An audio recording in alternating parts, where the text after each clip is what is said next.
Guraandhala 8 bara 2017 akka murtee hordoftaa fi daawwattoota jeeman irraa oduu isinitti himaa oduu galgala kanaa qindeeffachuun kan isinitti himan Misraa Bayaani jalqaba irratti hangafoota oduutiin eegala.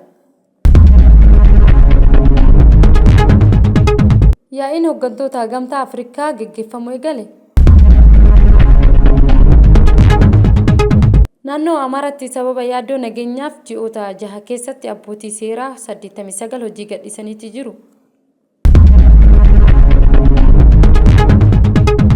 Hamas Israa'eloota 3 kan ji'a 15 dura butee gadhiisuu ibseera.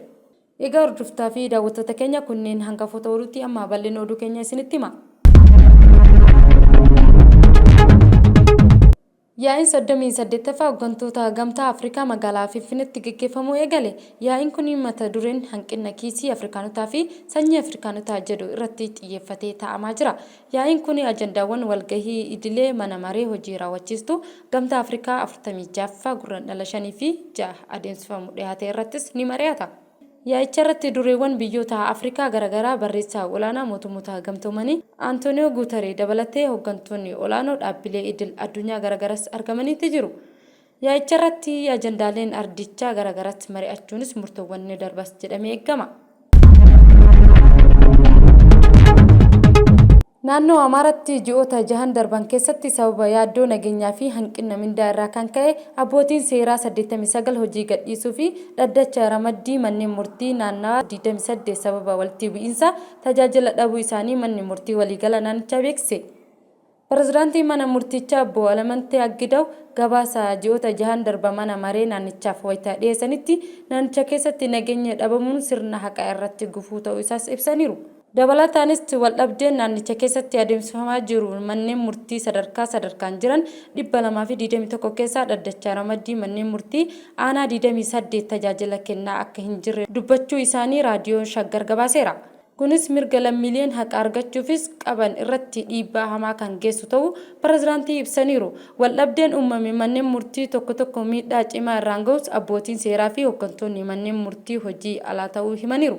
Obbo Alamanteen itti dabaluudhaan naannichatti abbootiin seeraa dhabuunis sirna haqaa irratti gufuu ta'us ibsaniiru. Waldaan abbootii seeraa naannoo Amaaraa ibsa onkolleessa darbeen baaseen naannichatti abbootiin seeraa 8 hidhaa keessa akka jiraniifis ibsuun hidhaa abbootii seeraa naannicha keessatti raawwatamaa jiru akka dhaabbatu gaafachuu isaanis ni yaadatama.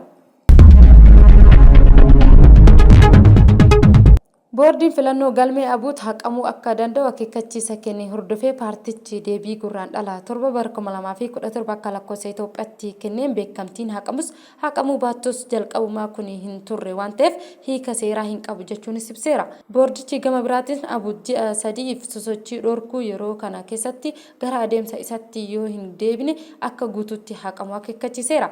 Ministeera Muummee Abiyyi Ahmad murtee boordii kabajuunis dirqama ta'uu murtee kana kabajuu dhabuunis bu'aa isaa cimaa akka ta'us cimsanii dubbatanii kan turanidha. Abuut beekamtii kenname haqamuu baatus gatii seeraa hin qabu jechuunis ibse. Boordiin filannoo Itoophiyaa galmee abuut haqamuu mala jechuunis akeekkachiisa kenne hordofee dhaabbichi kaleessa galgala deebii kenneera. Abuuteenyummaa seeraa haqame akka waliigaltee Piriitooriyaalitti deebisuuf malee akka dhabaa haaraatti galmaa'uuf gaafatee hin beeku jedhes ibsa isaatiin. Boordiin filannoo biyyoolessaa abuut ji'oota 6 keessatti yaa'ii waliigalaa hin geggeessine dambii ittiin bulmaata isaa hin raggaasifne hooggantoonni isaa hin filanne jechuunis ji'a 3 keessatti adeemsa isaa yoo hin sirreessine baatii hayyama isaa akka haqamu akeekkachiiseera. Ministeera Muummee Abiyyi Ahmad kanaan dura murtee boordii kabajuu dirqama ta'us cimsanii dubbataniiru. Guyyaa boordiin filannoo tibbanaa abuut sosochii irra dhorkuu ministeera Muummee ajajoota olaanoo raayyaa ittisa biyyaa Itoophiyaa waliinis marii taasisuun paartii tokkummaa daawwachuun isaanis ni yaadatama. Humnoonni ittisa Israa'el namoonni 3 Hamaasiin butamanii qabamanii turan har'a ganama gadhiifamaniiru jechuunis ibsame. Waajjirri ministeera Israa'el Benyamin Netanyaahuu gadhiifamuu isaaniitiif Tiraamp galateeffatanii jiru. Namoonni ammallee Gaazaa keessatti hunkaafaman akka gadhiifaman mirkaneessuuf USA waliin hojjechuun itti fufaa jiras jedhan. Hamas gadhiifamuu namoota butaman mariin ala akkasumas immoo ulaagaalee waliigaltee dhukaasa dhaabuuf barbaachisaa hordofuudhaanis malee akka hin taane dubbate. Itti dabaluudhaanis gareen Hamas akkas jechuun dubbateera.